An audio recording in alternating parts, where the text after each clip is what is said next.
Bonjour et bienvenue dans cette capsule dans laquelle on va aborder le système solaire.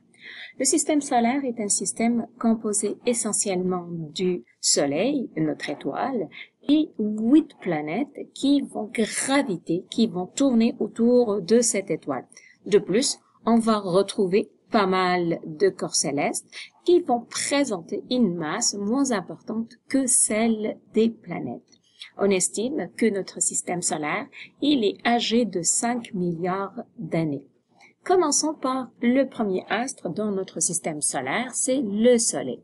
Le Soleil, c'est l'astre le plus grand, tout d'abord au niveau de sa masse, donc il présente une masse de 1,98 10 à la 30 kg. Il présente un diamètre de 1 377 650 km, un diamètre qui va être 109 fois celui de la Terre.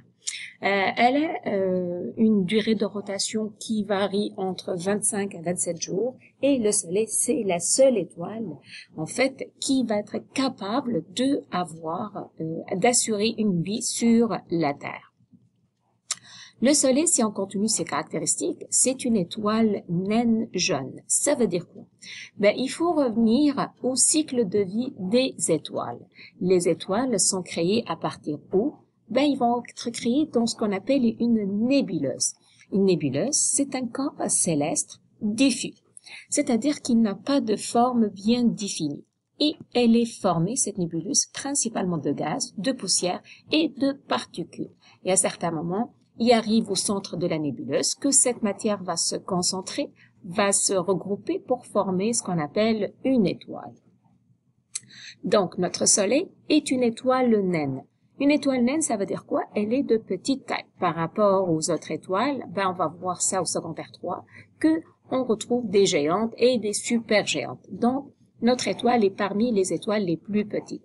Elle est jaune tout simplement parce qu'elle va émettre des rayons qui vont être de couleur jaune. On estime que notre Soleil est âgé de 4,5 milliards d'années et qu'il va lui rester à peu près 5 milliards d'années avant que notre étoile va devenir ce qu'on appelle des géantes rouges, avant de terminer ses stades de développement pour se disparaître à la fin.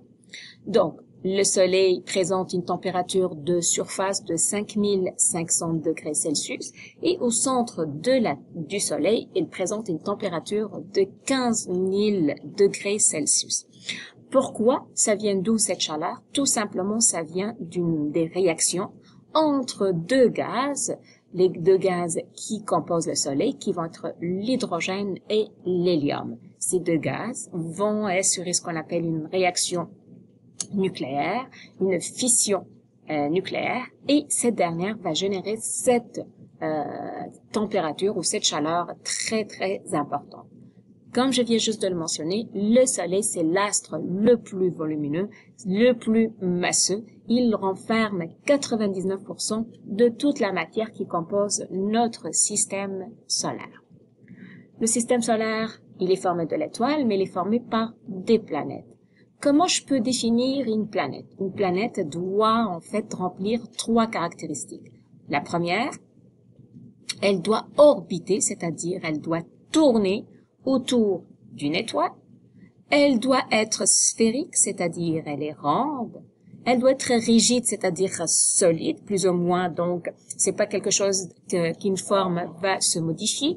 Et aussi, autour de son orbite, il n'y a pas de débris. Donc, c'est vraiment ici, tout est propre. Et dans notre système solaire, on distingue 8 planètes. Mercure, Vénus, Terre, Mars, Jupiter, Saturne, Uranus et Neptune. Et si on souhaite les apprendre par ordre, il y a une petite phrase, il y en a plusieurs phrases qui nous permettent de les apprendre en ordre. Parmi ces phrases, mon vieux, tu m'as jeté sur un nuage. Donc, M pour représenter Mercure, vieux, V, Vénus, T, Terre, Mars, J, Jupiter, sur S, Saturne, U, Uranus et nuage, Neptune.